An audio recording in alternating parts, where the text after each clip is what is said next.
The music swelled, the laughter echoed, yet all of it was swallowed by a silence more dreadful than any scream.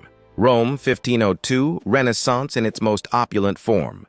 Within the gilded halls of the Vatican, a wedding feast shimmered under candlelight. Peacock roasted to perfection gleamed with gold leaf.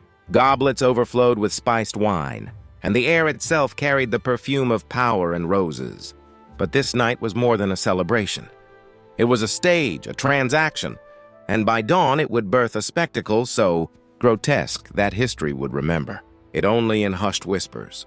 That night, the ceremony of flesh would be repeated, not once, not twice, but 3 times, while they all watched. At the center of this dark theater stood the bride, draped in silks and jewels, only 22 yet already, schooled in survival amidst the lethal theater of Italian politics. She was Lucrezia Borgia, daughter of Pope Alexander VI, and sister to Cesare Borgia, whose name alone dripped with ambition and blood.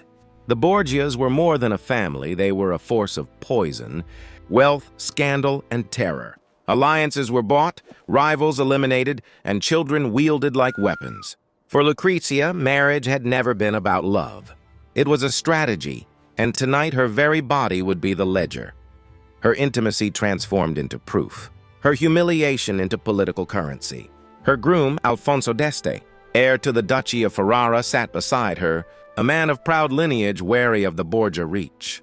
While the d'Estes were steeped in tradition, the Borgias clawed to power through scandal and cunning. For the Este family, ceremonial vows were not enough. They demanded certainty, proof of potency and fertility. Past marriages haunted Lucrezia. Giovanni Sforza had been discarded under a claim of impotence. Alfonso of Aragon, her second husband, murdered on Vatican steps, a blade likely guided by Cesare himself. These ghosts followed her into Ferrara, and the Este family would not risk a whisper of doubt. When the feast ended, when dancers paused and poets fell silent, the couple was led not to privacy but to a stage. Curtains parted slightly, revealing papal clerics, Este envoys, and notaries, all silent yet watchful. In the flickering candlelight, Lucrezia's body became evidence, a living guarantee. Every motion recorded, every breath notarized. For Alfonso, pride shackled by scrutiny. For Lucrezia, dignity stripped, her humanity reduced to proof. And it happened not once, not twice, but 3 times. First to erase doubt, second to silence rumor, third to seal the alliance beyond challenge. Yet in this grotesque display, something unexpected emerged. Though intended to humiliate, the act granted her a form of invincibility. Proof of fertility, proof of potency, proof of allegiance, all witnessed and indelible.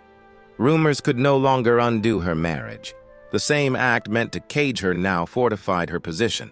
In Ferrara, legitimacy became survival, and the paradox of Renaissance politics was clear. The very instrument of degradation could become a weapon of empowerment. Scandal followed her, but so did opportunity. While Ferrara's nobles whispered and clerics murmured, Lucrezia began to craft her narrative. Charm, intellect, and grace became her armor. Through salons, art, and literature, she turned the memory of scandal into influence. She transformed from the infamous daughter of the Pope into the revered La Buona Duchessa. What was meant to ruin her became her most potent tool. Culture became power, and the eyes that once sought to shame her now witnessed her ascendancy. As Alfonso left for war, Ferrara's reins fell to her. She signed decrees, balanced budgets, negotiated with envoys, and cultivated respect. The court's skepticism transformed into admiration. Even her husband, once a pawn in the performance, relied on her judgment. Her public proof of fertility now secured the Este line. What was once a weapon against her became the foundation of her authority.